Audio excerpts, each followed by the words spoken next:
Opened in 1886, the Hot Wells Spa was lavish and renowned enough during the early decades of the 20th century to attract movie stars and notables from all over the country.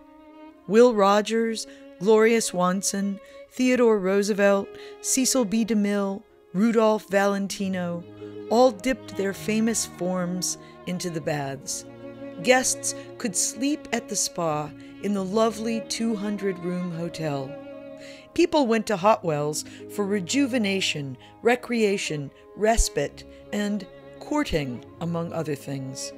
They could soak in the sulfur mineral water, swim, have massages, attend dinners and dances, view the exotic animal menagerie, or simply wander peacefully on the grounds rich with bird calls and calm.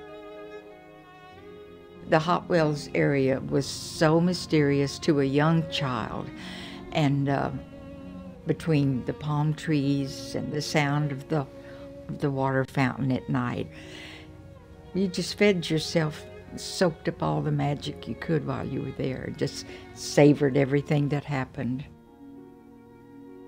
I think we just went there out of curiosity because it was the thing to do. I'd never heard of sulfur water. I'd never heard that's supposed to be good for you. I'd never heard that it made you feel good, but it did.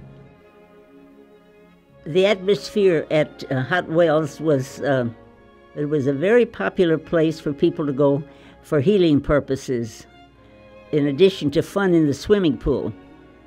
The reason we went to Hot Wells is because my husband had sciatica at the time, and he was asked to go to Hot Wells for treatments, and it really worked wonders. You really felt better in that old sulfur water, and people went out there for rheumatism and aches and pains and strains, and it did make you feel better. And if you could put another swimming pool back there, and people would go there if they understood that. For years, San Antonians wondered about the Hot Wells Spa. Might it ever come to life again? Why couldn't it? Driving by the Hot Wells property, aficionados of history could see the peaks of the ruins over the trees. The hot sulfur springs were still there. They were just capped. Ilse Griffith, longtime conservationist and downtown resident of San Antonio, used to say, "It's such a waste for an interesting city like ours to let such a fabulous site just decay. Where is a person with imagination? Can't someone in a place that attracts thousands of tourists annually dream up a way that Hot Wells could be reborn? Not just for tourists, but for everybody." As far as I'm concerned, I believe that it could be a tremendous attraction as the Riverwalk, because there isn't another hot sulfur spring of that quality in the whole state. That hot sulfur water is God-given. It's just a shame that that water and that wonderful asset cannot be used, which is as a great health resource.